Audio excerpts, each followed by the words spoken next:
Hello, my name is Tim Mawson. I'm one of 3 philosophy tutors here at St Peter's College in the University of Oxford, and in this short video I'm going to talk to you a little bit about philosophy in general as I understand it, a little bit about my own particular research interests in philosophy, and a little bit about the teaching of philosophy here at the college. First, philosophy in general then. Various concepts play a pervasive, both in the sense of broad and in the sense of deep, role in our thinking about the world, in our thinking about ourselves, and in our thinking about the relationship between the world and ourselves, and indeed in our thinking about anything else that's not included in any of those categories yet. Examples of such concepts would be things such as object, substance, property, cause, thought, matter, mind, possibility, actuality, truth, belief, knowledge, good, bad, right, wrong, and many others. And philosophy at its most general, as I understand it, aims to improve our understanding of such concepts, and thus to improve our understanding of the objects of thought. So if you'd enjoy improving your understanding of everything, then you'd enjoy studying philosophy. As another Oxford philosopher, John Locke, put it, and this is from his book, An Essay Concerning Human Understanding. It's from the Epistle to the Reader, as he calls it. So in essence, the preface to that work. Locke says this: "He who has raised himself above the alms basket, and not been content to live lazily on scraps of begged opinions, has set his own thoughts to work to find and follow truth. He will, whatever he alights on, not miss the hunter's satisfaction.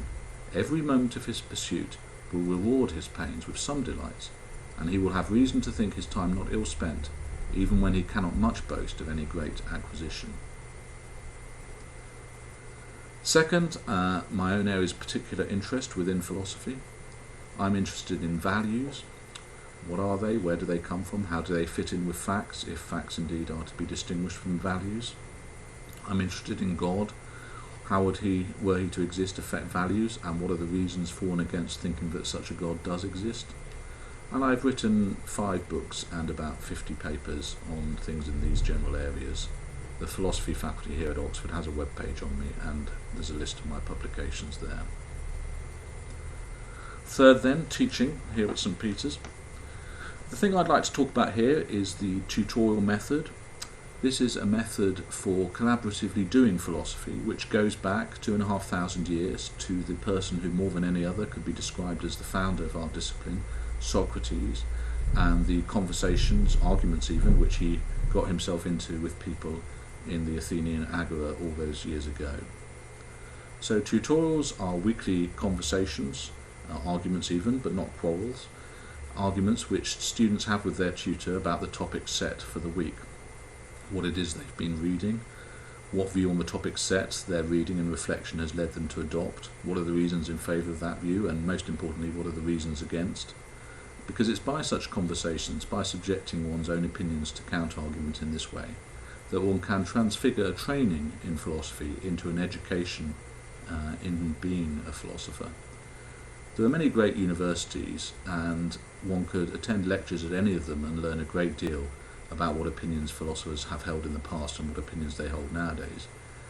But it's in tutorial conversations where one can become educated into being oneself a philosopher, being someone who's earned one's opinions through argument, someone who consequently owns, as in has a right to the opinions they hold on these issues, rather than merely happens to possess an opinion on these issues.